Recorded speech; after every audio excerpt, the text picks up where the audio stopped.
Selamat datang di channel Pemuja Malam. Jangan lupa like, share, and subscribe ya. Terima kasih.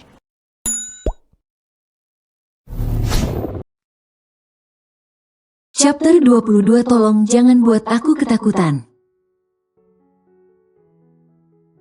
Tiba di halaman rumah sakit, Willy menarik pergelangan tangan Elsa dan berusaha menenangkannya.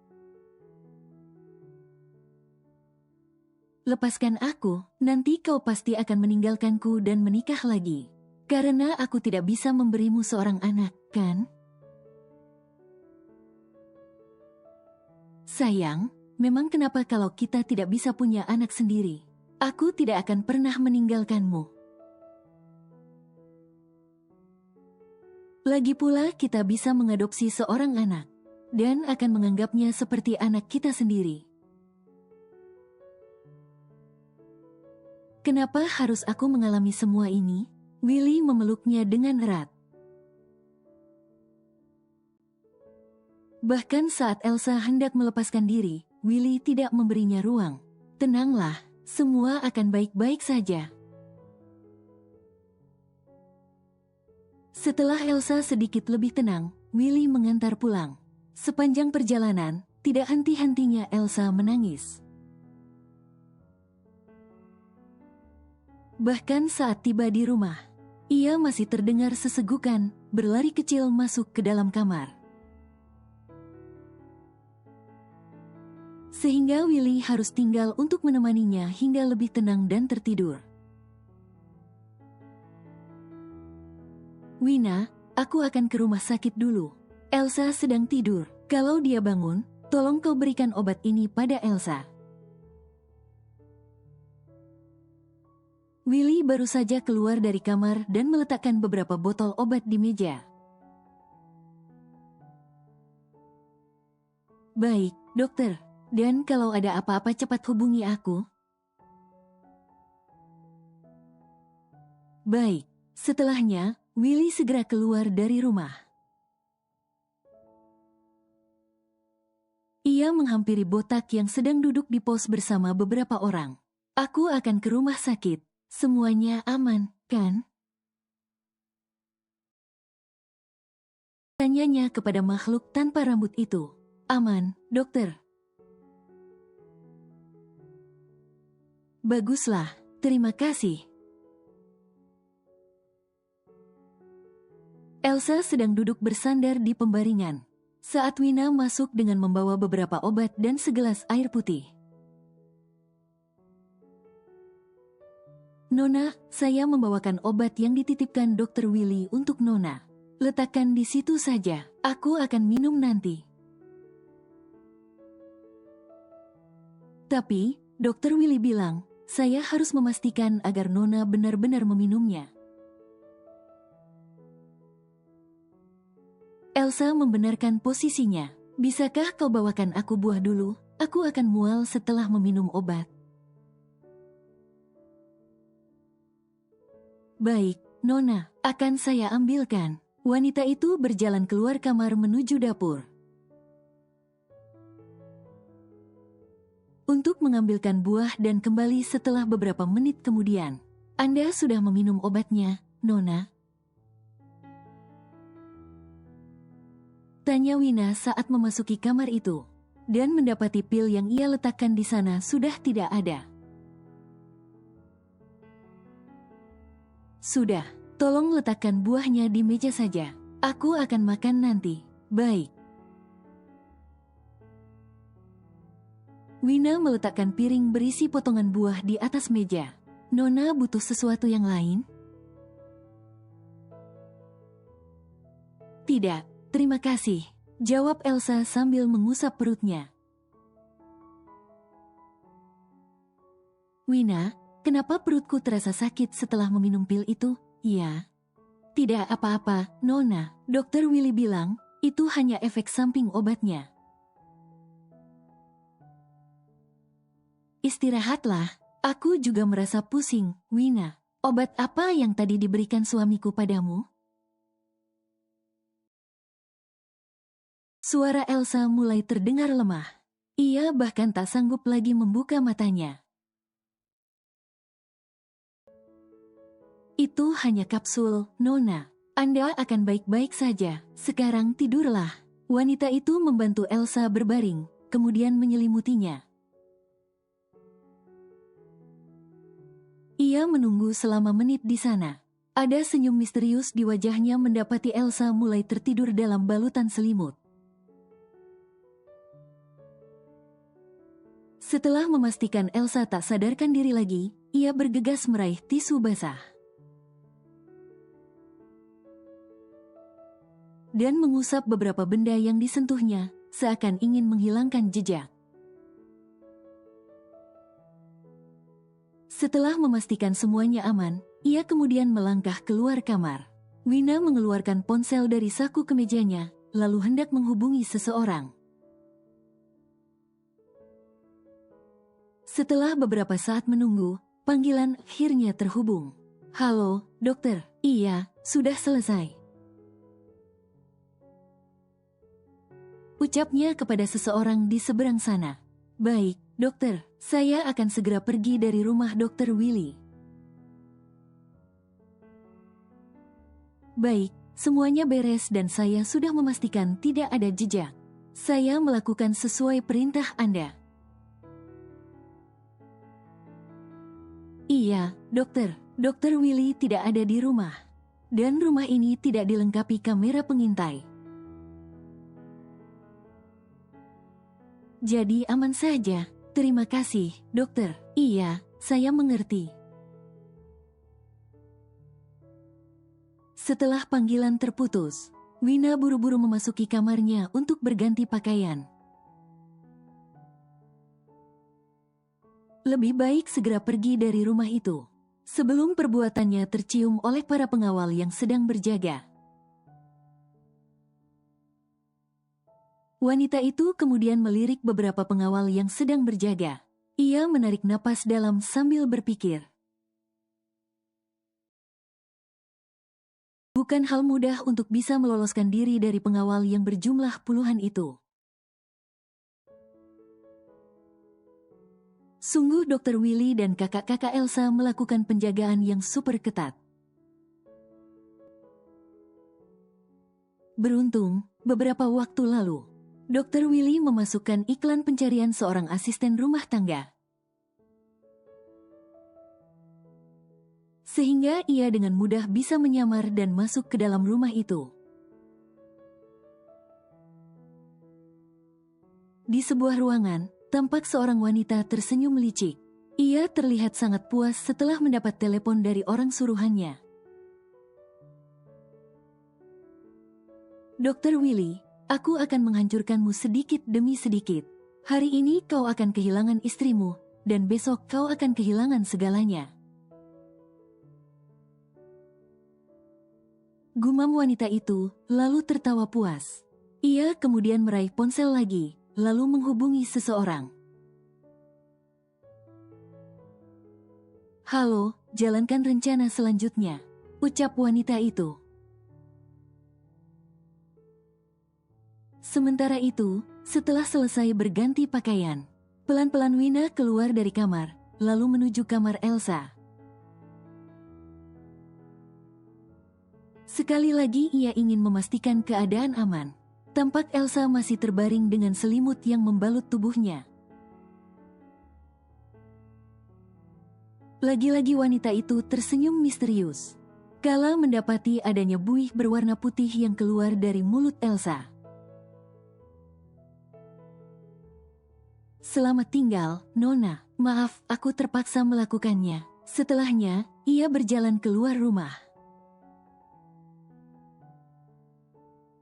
dan berusaha bersikap senormal mungkin seperti biasanya. Wina melangkah menuju beberapa pria yang sedang berada di dekat gerbang. Maaf, Nona Elsa memintaku membelikannya sesuatu di minimarket depan. Tolong bukakan gerbang. Ucapnya pada seorang pria. Nona Elsa yang memintamu?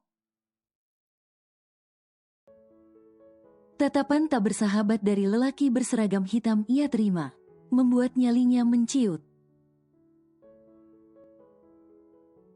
Iya, benar. Nona Elsa ingin makan es krim. Dia memintaku untuk membelinya. Dan kenapa kau terlihat sangat gugup? Apa yang baru saja kau lakukan?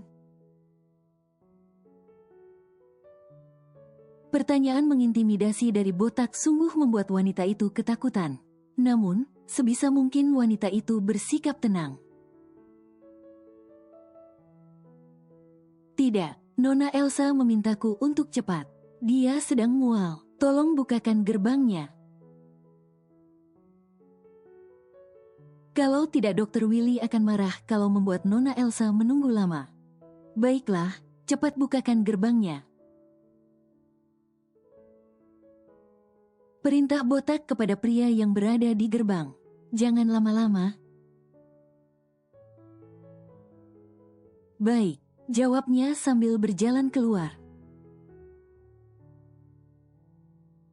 Seorang penjaga kemudian membuka gerbang, sehingga Wina mempercepat langkahnya meninggalkan rumah Willy.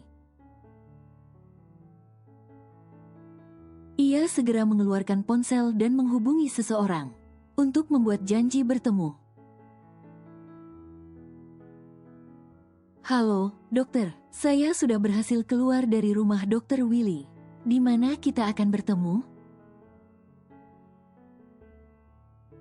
Tanya Wina. Temui aku di taman kota. Tapi sebelumnya pastikan tidak ada yang mengikutimu. Pandangan Wina berkeliling menyapu ke segala arah. Ia menghela napas lega saat meyakini tidak ada yang mengikutinya. Aman, dokter. Tidak ada yang mencurigai saya. Baguslah.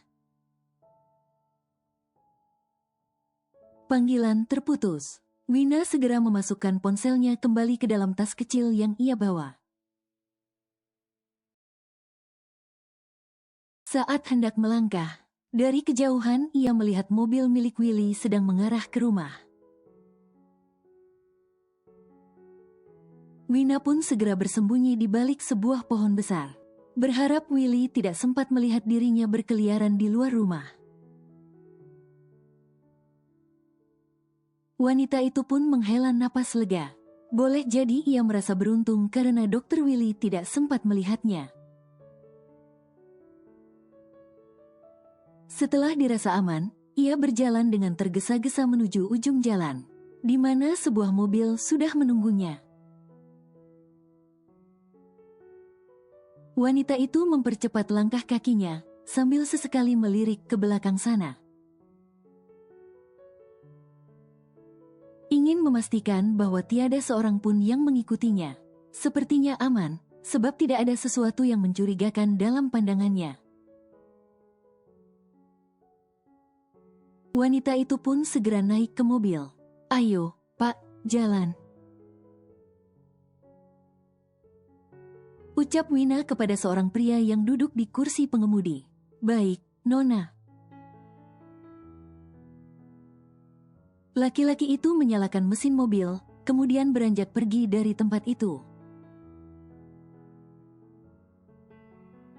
Sementara Willy baru saja tiba di rumah. Seorang penjaga segera membuka gerbang rumah. Begitu pemilik rumah membunyikan klakson mobil, Willy cepat-cepat menepikan mobilnya.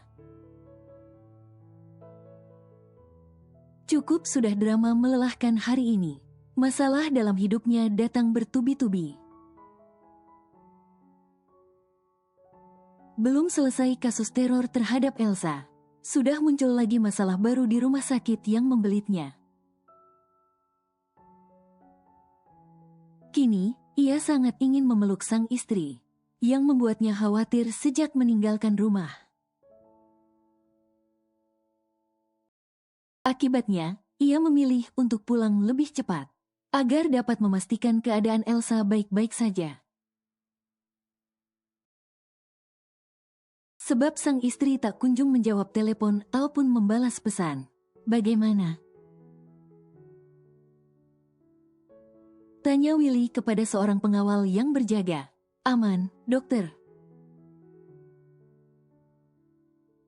Di mana botak? Dia sedang berada di tempat yang seharusnya. Willy mengerutkan alis mendengar jawaban laki-laki itu. Sungguh pengawal Kia Group adalah orang-orang unik.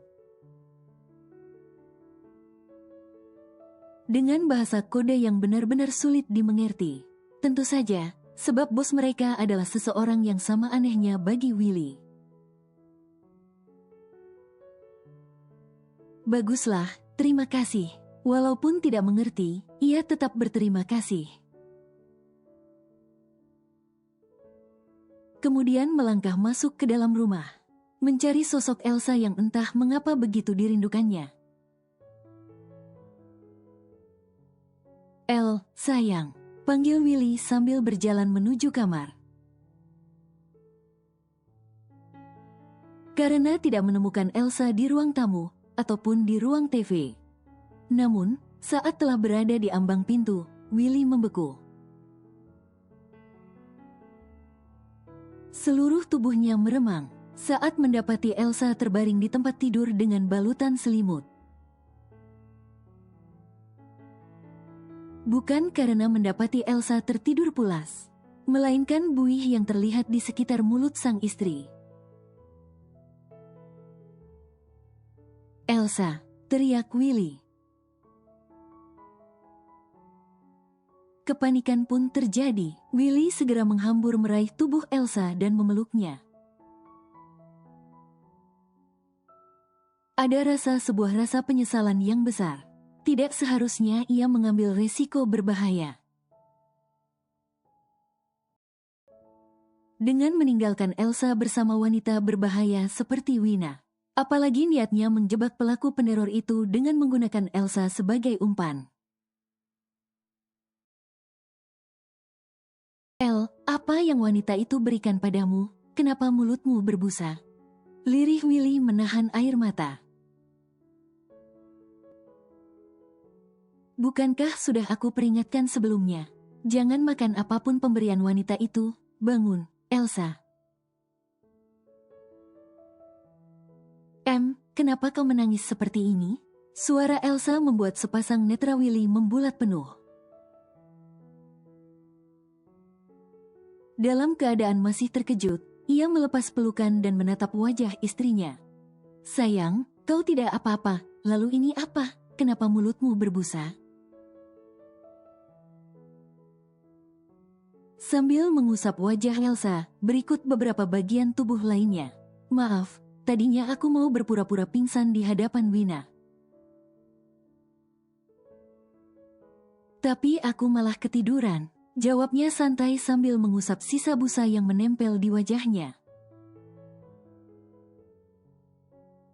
Dan ini, hehe, hanya busa sabun. Tanpa rasa berdosa Elsa menjawab. Seolah tak memikirkan ekspresi wajah suaminya yang sangat panik. Senyum cerah yang terbit di wajah cantiknya membuat Willy gemas dan merasa begitu ingin menggigit istrinya itu. Willy mengusap air matanya yang entah mengapa mengalir semakin deras saja. Padahal seluruh ketakutan yang sempat ia rasakan telah sirna. Rasanya tidak akan sanggup jika sesuatu yang buruk terjadi kepada Elsa. Ia memeluk istrinya dengan erat. Tolong jangan buat aku ketakutan seperti tadi lagi. Maaf, sayang. Willy melepas pelukan, kemudian memeriksa beberapa bagian tubuh Elsa. Kembali memastikan bahwa semua baik-baik saja. Aku tidak apa-apa, sungguh. Willy mengusap perut istrinya yang masih rata kemudian mengecupnya. Lalu bagaimana dengan mereka? Mereka juga tidak apa-apa, kan? Tidak apa, syukurlah. Tapi kau tidak minum obat yang diberikan Wina, kan? Tidak. Tangan Elsa meraba ke bawah bantal. Untuk meraih beberapa butir kapsul yang tadi dibawakan oleh Wina dan memberikannya ke tangan Willy. Kau kan melarangmu memakan apapun pemberiannya tanpamu. Lega rasanya, Willy kembali memeluk. Kemudian menghujani wajah itu dengan kecupan bertubi-tubi. Maaf, aku melibatkanmu dalam rencana berbahaya ini. Aku benar-benar takut terjadi sesuatu yang buruk padamu. Tapi bukankah aku melakukannya dengan baik? Oh ya, sekarang kemana wanita itu? Tenang saja, sepertinya botak sedang mengikutinya. Willy mengusap rambut Elsa. Jangan khawatir, sebentar lagi, pelaku peneror itu akan segera tertangkap. Dan kau bisa kemanapun dengan aman. Pak, di depan belok kanan, ya. Pria bertopi itu menganggukkan kepala, lalu membelokkan mobil sesuai permintaan Wina. Hingga akhirnya tiba di depan sebuah taman. Berhenti di sini, Pak. Pintanya, sang sopir menepikan mobil. Wina kemudian menyodorkan selembar uang. Simpan saja kembaliannya.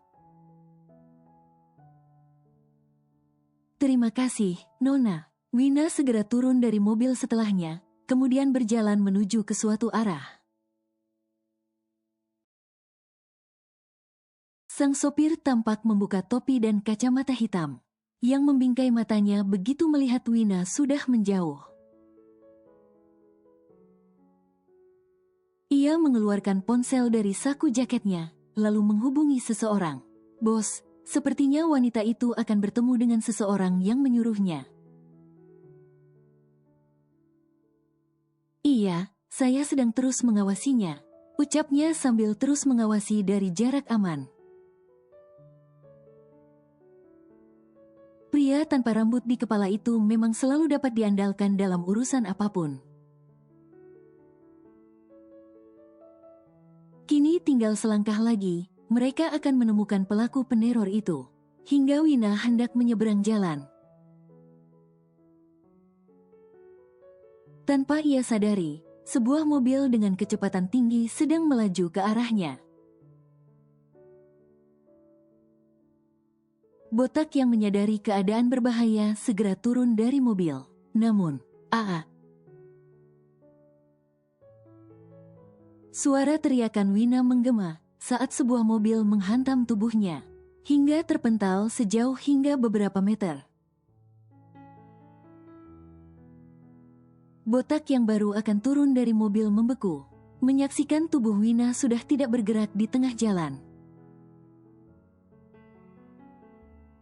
Sementara mobil yang menabraknya segera pergi menjauh. Laki-laki itu bahkan belum sempat melihat plat mobil pengendara. Tiba-tiba jalanan menjadi sangat ramai oleh orang-orang yang berkerumun. Botak memilih diam di dalam mobil, hingga beberapa saat berlalu. Terdengarlah suara sirine ambulan, berikut beberapa mobil polisi. Maafkan aku, Wina, aku terpaksa menghabisimu. Karena keberadaanmu bisa membahayakan, gumam seorang wanita dengan senyum penuh kelicikan. Setelah mendapat kabar dari Willy, Marcel dan Wira mendatangi rumah Willy. Begitupun dengan Zian yang merasa khawatir dengan keadaan adik bungsunya. Terlebih saat mendengar Dokter Sandra mendiagnosa Elsa mengidap tumor di rahim. Rencana tiba-tiba berubah saat Willy menyadari kehamilan istrinya. Kabar sengaja ia buat simpang siur untuk mengelabui musuh dan mengamankan Elsa. Tentu saja keselamatan Elsa dan calon anaknya adalah hal terpenting. Sebab mungkin Wina sudah mencurigai kehamilan Elsa di hari pertamanya mual-mual. Bukankah ini sangat aneh? Apa yang membuatnya pergi setelah memberi Elsa obat yang aku titipkan? Dia sama sekali tidak mengganti obatnya. Seharusnya dia tidak perlu merasa khawatir. Aku bahkan mengira dia akan memberi Elsa sesuatu, seperti saat dia memberinya misoprostol. Misoprostol, mata Marcel membeliak. Zian dan Wira yang belum mengerti hanya saling melirik.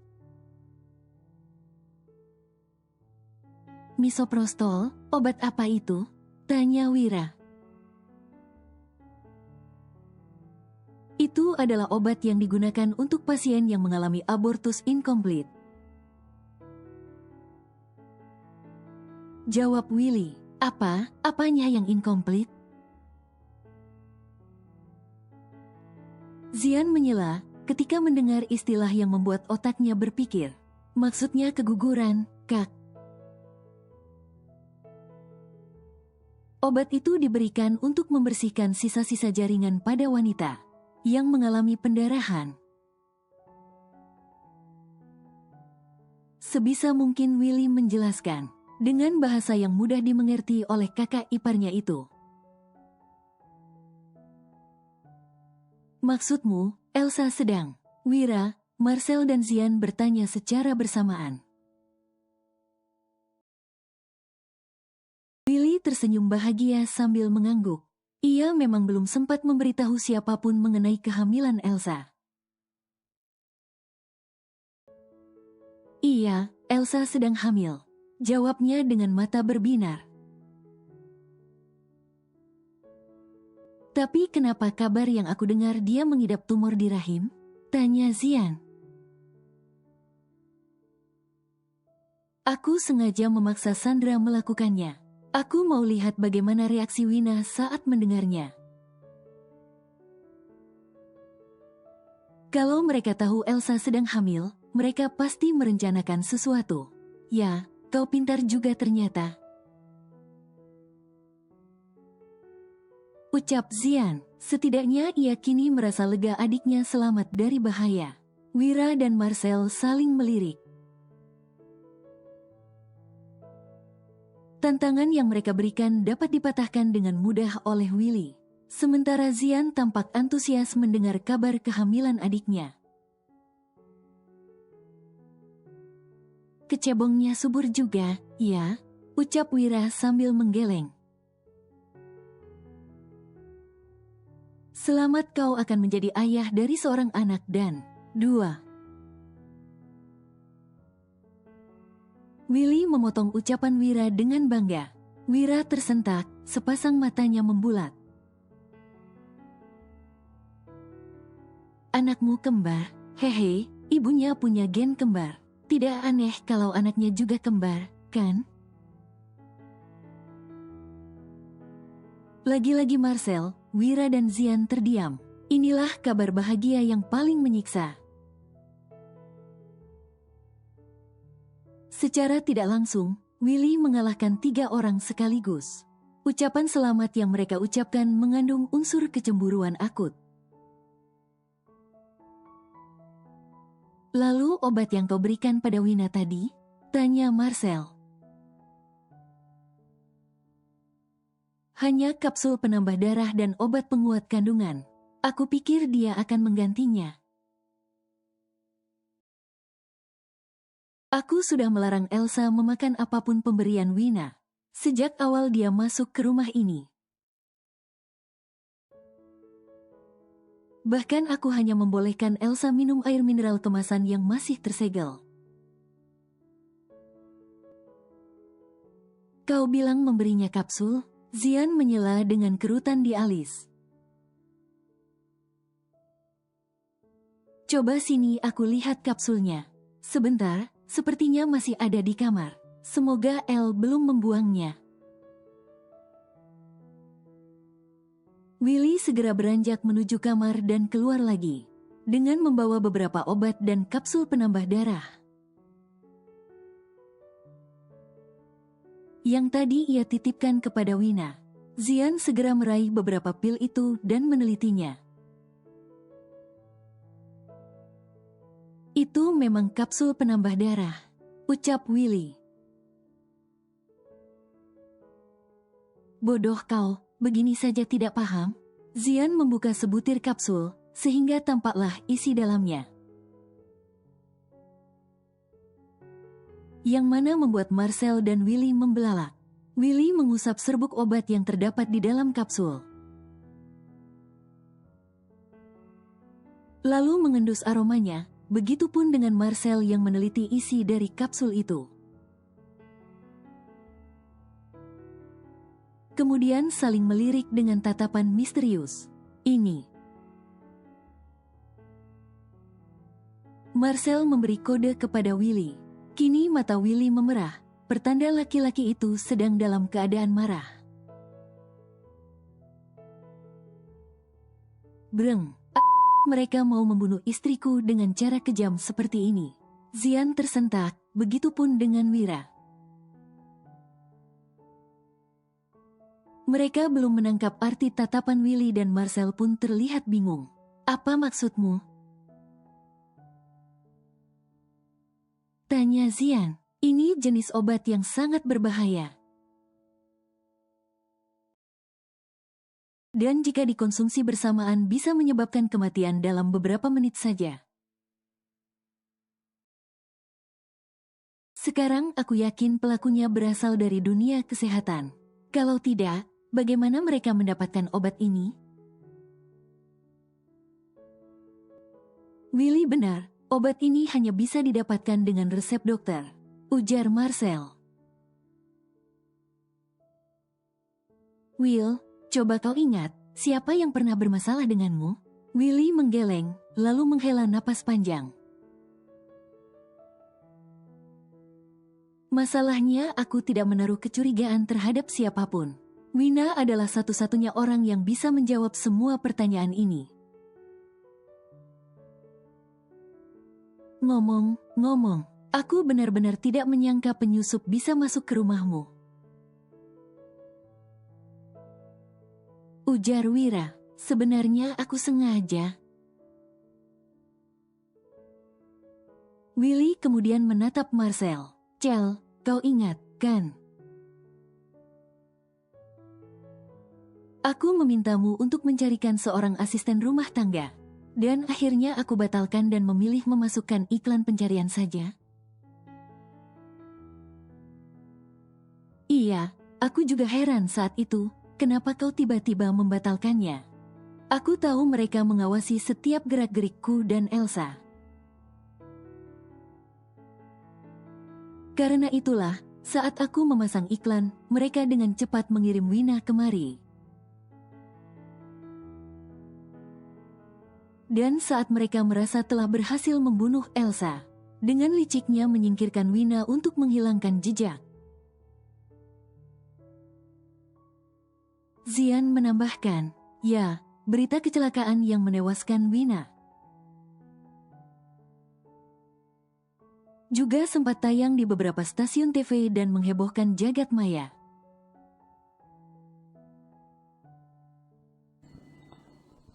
Bersambung.